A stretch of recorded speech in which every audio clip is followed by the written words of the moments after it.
Je réponds à la vidéo mise en lien par un mec rigolo qui s'appelle Naïf et Exhaustif, que j'avais très involontairement piégé, hein, je l'avais pas du tout fait exprès, j'ai enregistré une réunion nazie, et alors il a bien choisi son pseudo, lui il débarque, il s'appelle Naïf et Exhaustif, il les appelle mes potes, il discute avec eux, et il les prend pour des communistes, donc c'était pas mal.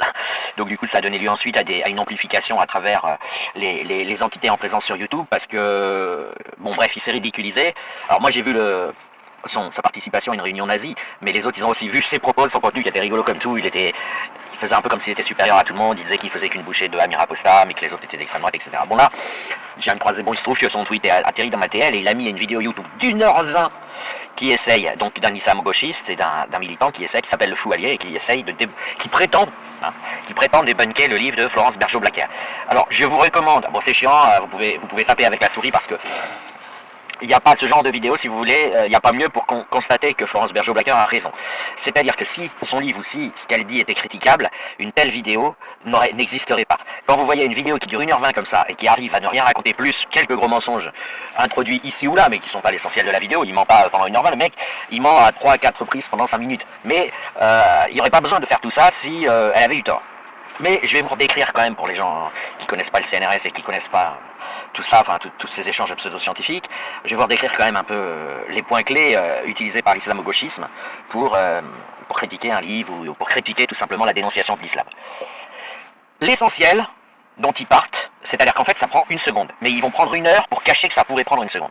Ils disent, nous n'allons pas partir de l'hypothèse que l'islam est un crime contre l'humanité. Voilà. En fait, ils vont même partir de l'hypothèse opposée. Hein. Mais ils vont pas le dire. En tout cas, ce qu'ils vont faire, c'est qu'ils vont dire, voilà, les gens qui vous parlent ont postulé que l'islam était quelque chose qui soit epsilon près un crime contre l'humanité, un énorme problème. Et ensuite, pendant 1h20, ils vont mettre islamophobe, raciste, etc. Ils vont mettre tous leurs habituelles insultes, mais pour agrémenter l'explication jamais affirmée, jamais reconnue, que les gens qui travaillent sur ce dossier ont fait des constats, sont arrivés à la conclusion que l'islam est un crime contre l'humanité, avant de produire des bouquins, des tweets, des communications, des documents, des vidéos qui cherchent à la fois à informer le public de certains éléments trop méconnus, mais aussi qui sont à la recherche de solutions. Et donc, si vous voulez, c'est un peu comme des gens qui viendraient faire des vidéos sur les gens qui dénoncent le nazisme, en disant, regardez, je vais vous démontrer pendant 1h20 que cette personne explique les dangers du nazisme et voit le nazisme comme un danger.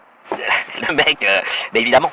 Et en fait, le dire pendant 1h20, ça change rien, mais dans la tête des gens manipulés, ça va changer quelque chose, parce qu'il va mettre plein de petits détails, plein de délires, plein de considérations qui n'ont absolument rien à voir avec la choucroute. Il y a un élément collector dans sa vidéo, mais je l'ai isolé parce que je vais la tweeter, il fait croire, alors il reprend un troll Twitter, il fait croire qu'il y a un apostat, enfin, il y a eu un attentat islamiste en Allemagne, je sais plus quand c'était enfin, bref, un truc absolument banal, comme il y avait eu à Annecy, opéré par l'islam, un attentat islamiste en bonne et due forme, avec des couvertures diverses et variées, mais bon, en général ça abuse pas grand, donc quand vous foncez en voiture sur des gens, ça vient de l'islam. Comme à Nice, enfin, c'est un mode opératoire islamique, et par ailleurs le mec qui a fait l'attentat c'était un daeshien. Donc, et il y a eu pendant, je sais pas, 1 semaine sur les réseaux sociaux, la tentative trollique de faire vivre l'idée que le gars serait un apostat de l'islam. Donc c'était nouveau, ils n'avaient pas essayé ça avant, et ce trollisme avait produit des tweets divers et variés. Y compris, et moi je l'avais beaucoup critiqué, y compris de la part de gens qui dénonçaient ceux qui disaient ça, comme des gens de bonne foi qui se tromperaient, et donc, enfin, non c'est pas ça, c'est, en fait, ils répondaient, mais si c'est un islamiste, à des gens qui disaient c'est un apostat de l'islam, ou c'est ceci, cela, mais qui ne croyaient pas à leur dire. Vous voyez, et donc en leur répondant, c'est comme si vous faisiez une déclaration de je te crois sincère, donc j'essaye de te faire changer d'avis. Personne n'a jamais pensé, dans les milieux spécialisés, à des trolls. Je vais vous expliquer pourquoi cette vague de propagande de fake a été tentée. Parce qu'ils savent que ils savent que le grand public, ils s'occupent de l'islam de manière très éloignée, et ils savent que le mot apostat, c'est un mot, vous voyez, apostat, c'est un mot avec des syllabes, ça sonne un peu sèchement, et ça peut faire peur. Vous pensez que c'est vous dites, il y a une organisation terroriste qui s'appelle Daesh, une autre Al-Qaïda, une autre apostat, voilà. Et en jouant là-dessus, ils visent un but qui est de brouiller les pistes. Et donc quand ils disent, voilà, le gars est un apostat d'islam, ils se disent, on va être cru par les gens qui sont pas au courant, les gens qui sont pas experts, et on va faire notre propagande, quoi. Ben, le mec reprend ça. Donc voilà, bon, du coup il s'est disqualifié parce qu'il est maintenant bien établi que ce monsieur était un apostat d'islam, sauf que voilà, c'est sur YouTube. Soit il pensera l'enlever, mais il faudra qu'il recherche le passage, ou alors il faudra qu'il vire toute la vidéo. Donc du coup le mec il s'est pas pris les pieds dans le tas, il s'est disqualifié tout seul. Hein. Alors je rappelle qu'un apostat d'islam, c'est bien évidemment pas quelqu'un qui a quoi que ce soit à voir avec l'islam, c'est quelqu'un qui a quitté l'islam, qui n'est plus qui ne croit plus au Coran. Pourquoi voudriez-vous qu'il ait des velléités islamiques? Pourquoi voudriez-vous qu'il crie à Allahu Akbar et qu'il se mette à tuer tout le monde pour faire respecter la loi d'Allah alors qu'il a quitté l'islam? Et il y a une partie des apostats même qui militent, qui alertent sur les dangers de l'islam. On n'est absolument pas du tout sur une catégorie problématique de gens mystérieux qui recevraient le qualificatif apostat. Voilà, et donc attention à la propagande. Un apostat d'islam, c'est juste quelqu'un de saint, S-A-I-N, c'est juste quelqu'un qui a dit, bon bah moi je renonce à, je crois pas à toutes ces conneries, je crois pas que ça vient de Dieu, voilà, et qui dit je crois en Dieu ou j'y crois pas, enfin peu importe, mais en tout cas je ne crois pas que Dieu est l'auteur du Coran et exige qu'on tue tous les mécréants, voilà, je ne crois pas que ces ordres viennent de Dieu. Et l'apostat de l'islam, il est donc, ce n'est pas un musulman, c'est un ancien musulman devenu personne normale, devenu personne qui ne croit plus pas que va y avoir, et qui croit vraiment pas, hein, j'entends bien, hein, je vais être précis, que on est brûlé vif après le passage sur terre, pendant l'éternité, si on désobéit à l'islam. Ça, c'est ce que croient les musulmans. Ou c'est ce dont on peur, c'est promis par le Coran, mais c'est ce dont on peur, les musulmans. Et qui les empêche, justement, on utilise le verbe, qui les empêche, en partie, il y a d'autres moyens de pression, d'apostasier. Donc l'apostasie d'islam, c'est pas un mot problématique, ça ne recouvre pas quoi que ce soit. Et le troll, encore une fois, j'insiste, le troll d'essayer de dire c'est un apostat d'islam, c'est basé sur le fait que les gens savent pas ce que c'est. Et donc quand un islamiste ou quand un terroriste de Daesh ou un taliban commet un attentat islamique, vous avez maintenant ce jeu, islamo-gauchiste, divers et islamiste aussi, de la propagande islamiste, qui essaye de dire, ah ouais, regardez, c'est un anti-islam. Qu'est-ce qu'un anti-islam va aller faire? Et voilà, mais le mec il s'est disqualifié parce qu'il a mis ça, il a mis un passage et je l'ai isolé dans son YouTube, j'ai dû tout me taper. Maintenant je reviens à Florence Bergeau-Blacker et à comment il parle de Florence Bergeau-Blacker. Il passe à peu près 1h20 à expliquer qu'elle n'a pas pondu un théorème de maths avec son livre. Et puis il rentre dans les détails, comme ça pendant 1h20. Alors, bien évidemment, on est tous au courant. Elle n'a pas écrit un article scientifique. Le frérisme et ses réseaux, c'est un livre qu'on achète en librairie, comme on achète le djihad d'atmosphère, comme on achète récemment, JTPL a écrit Holocauste, strictement rien à voir avec un article de science. Les articles de science ne sortent pas en librairie, même les très bons. Un livre a un auteur, et quand vous écrivez en librairie, c'est pour... sans couleur, si vous voulez, vous allez vous engager, vous allez prendre position, vous allez dire ce que vous pensez de ceci, de cela, des dangers qui vous guettent, vous allez faire des procès d'intention, etc.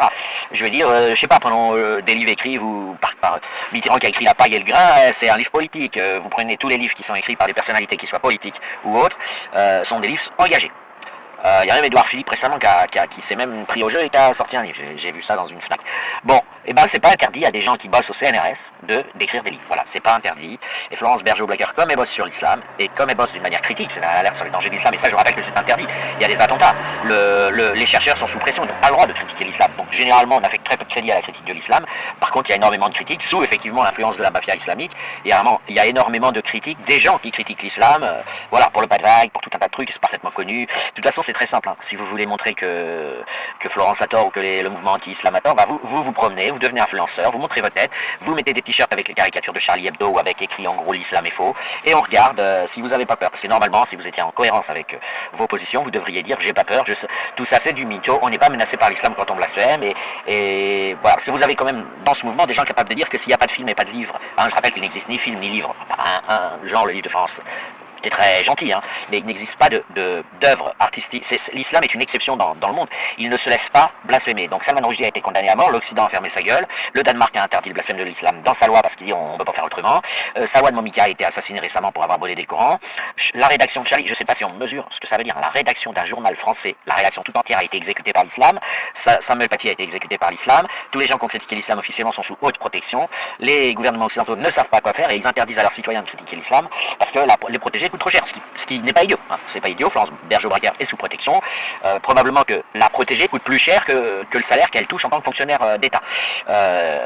Donc la critique de l'islam n'est pas possible, et en particulier dans les labos de recherche, ça fait longtemps qu'ils ont réglé la question, si vous deviez protéger des labos du CNRS ou boss puisque entre 70 et 2000 on a recruté quasiment que des communistes, hein, c'était officiel en plus, c'est ça qui est dingue. Quand on a fait ces sections de soi-disant sciences humaines, s'il fallait tous les protéger, on n'en finirait pas. Donc vous avez une réalité de la recherche aujourd'hui qui est on ne touche pas à l'islam. L'islam est intouchable. De même, personne ne peut blasphémer l'islam. Je rappelle que personne ne le fait dans l'espace public français. Zemmour ne blasphème pas l'islam. Hein. Il demande que les musulmans partent parce qu'ils n'ont pas la même culture, mais il blasphème pas le Coran. Il dit pas le Coran c'est de la merde. Il dit pas le prophète était pédocriminel. Il l'était. Hein. Donc dans le narratif islamique, vous entendez pas ça sur CNews parce que sinon CNews, vous pourrez dire adieu. Ils seront tous égorgés. Donc vous avez une situation extrêmement connue, banale, et si ces gens voulaient montrer vraiment que Florence a tort, c'est pas en allant pondre des vidéos d'une heure, c'est en mettant des t-shirts avec une étoile aînée, en disant l'islam c'est de la merde, voilà, on le pense pas, mais on vous le dit pour vous montrer qu'on peut le dire et qu'on risque pas nos vies, mais ils le font pas, pareil c'est du blabla, l'islam commande et interdit qu'on le blasphème. Ensuite, deuxième point, je continue tout simplement, dans sa critique de Florence Bergeau-Blacker, il dit... elle écrit un livre sur le frérisme, mais au fond, elle élargit la notion de frère musulman à quasiment tout musulman un peu pratiquant. Mais évidemment, évidemment. Mais il est où le problème? C'est une évidence. Les lacostéennes que tu croises en bas des blocs dans les cités sinistrées, dans les cités chaudes, tenues par l'islam, on peut les qualifier de frères musulmans. Alors évidemment, quand tu écris un bouquin comme Florence, tu vas être un peu plus dans ce qu'on appelle la haute résolution en physique, c'est-à-dire tu vas un petit peu plus sérialiser les notions, mais la question évidemment traitée, c'est celle de la manière dont l'islam s'impose de force en Occident. C'est-à-dire, c'est la condamnation à mort de Salman Rushdie, c'est l'exécution de Charlie, c'est le fait qu'on puisse pas blasphémer et que les profs puissent pas... aucun prof aujourd'hui, admettons qu'un pouvoir politique décide d'expliquer dès l'école primaire que les religions c'est de la merde et que le Coran en particulier est extrêmement dangereux, c'est même pas concevable. Les profs qui le feraient seraient exécutés. Donc l'Occident s'écrase. Et Florence écrit un livre qui consiste à dire sur un ton sérieux et un peu complexifié, ça rentre un peu dans les détails, ce que je suis en train de vous dire en quelques mots et ce que tout le monde sait. Maintenant, je vous dis, ceux qui prétendent que je m'en filme, et vous, pendant un mois, vous baladez dans les rues des banlieues avec un t-shirt, avec une étoile aînée, et montrez-nous que vous restez en vie, hein, on demande qu'à le voir, on aimerait. Expliquez-moi où est-ce que vous avez vu 2 millions de lycéens offenser l'islam, ou de collégiens même. Voilà, le reste, c'est rien. Le reste, c'est, vous allez construire des mots, faire des raisonnements, mais vous en sortirez pas, c'est le quotidien des gens. Le fait qu'on puisse pas, le fait qu'on ait peur de blasphémer, c'est le quotidien des gens. Là, le problème de l'islam, après, vous avez une problématique interne qui est documentée sur nos TL, et sur nos sites internet, des gens qui alertent sur l'islam et qui alimentent toute la documentation qui permet de voir que c'est un crime contre l'humanité et une maladie. Hein. Mais sur le plan de ce que tout le monde sait, c'est qu'on ne peut pas le blasphémer. Donc on est en dictature. Voilà. Vous pouvez chier autant que vous voulez, des milliers de fois sur la Torah, sur Moïse, sur toutes les religions, sauf l'islam. L'islam est intouchable. Donc, à un moment donné, il y a des gens qui écrivent des livres. Et effectivement, ce que fait FBB, c'est très bien parce que ce qu'elle fouille, elle va un petit peu plus loin que de dire ce que je viens de dire en quelques mots. Elle parle un petit peu des réseaux, des penseurs, etc. Sinon, je vous ai sélectionné des extraits de ce YouTube qui sont de pur CAC contre son camp. Par exemple, à un moment donné, le mec il dit que Florence Bébé affirme que Tariq Ramadan est un frère musulman sans en avoir de preuves. Eh ben, vous allez... Tariq Ramadan, je vais vous mettre des vidéos de lui, vous savez... Non, le mec il s'est chié dessus sans le vouloir, quoi. Enfin, il est trop marrant. Et puis alors, il a opposé une chercheuse militante ultra-islamo-gauchiste connue comme telle à FBB en expliquant, et cette chercheuse explique que FBB n'est pas neutre. Bah oui, mais la meuf non plus. Enfin, je veux dire, FBB elle revendique pas d'être neutre. Est-ce que vous imaginez 2 secondes qu'un écrivain qui titre son livre Le frérisme et ses réseaux, c'est-à-dire le djihad soft, hein, le djihad sans épée, enfin sans épée tout de suite. Une chercheuse du CNRS qui écrit un livre sur le djihad sans épée. Hein. Bon, vous pouvez traduire frérisme par djihad sans épée. Il y a 2 stratégies qui s'opposent. D'ailleurs, ils s'entretuent les uns les autres. Vous avez les salafistes qui disent on va se montrer en camis et avec nos barbes et on va s'imposer dans les rues. Et à chaque fois qu'on verra un truc qui contrevient à la charia, on va mettre un coup de pression, égorger ou pas. Hein. Mais on a vu des gens qui buvaient de l'alcool se faire égorger là récemment à Bordeaux. Bon, ça c'est plutôt la stratégie qu'on appellera salafiste.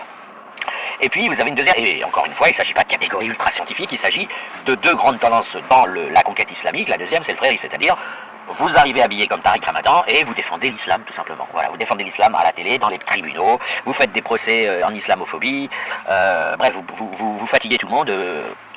Et après vous dites, bon bah quand on aura dans tels endroits, dans les zones où on a installé la charia, il y a 220 quartiers en France où c'est Daesh qui commande, on contribuera à maintenir, c'est là, bon, Daesh il s'y est installé, donc il n'y a pas trop besoin de faire des efforts puisqu'ils ont déjà gagné, mais le frérisme se propose de les aider à se maintenir. Voilà, c'est-à-dire à crypter, à paralyser, à asphyxier d'éventuels élus locaux ou d'éventuels mouvements qui pourraient essayer de les désinstaller de ces quartiers.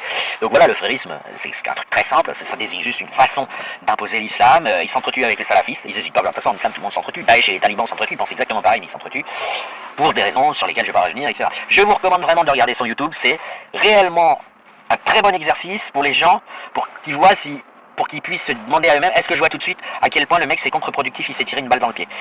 Si vous voyez pas qu'il s'est tiré une balle dans le pied, ça veut dire que vous avez encore des progrès à faire, je dirais, pour comprendre à quel niveau les arnaques se situent sur les réseaux sociaux.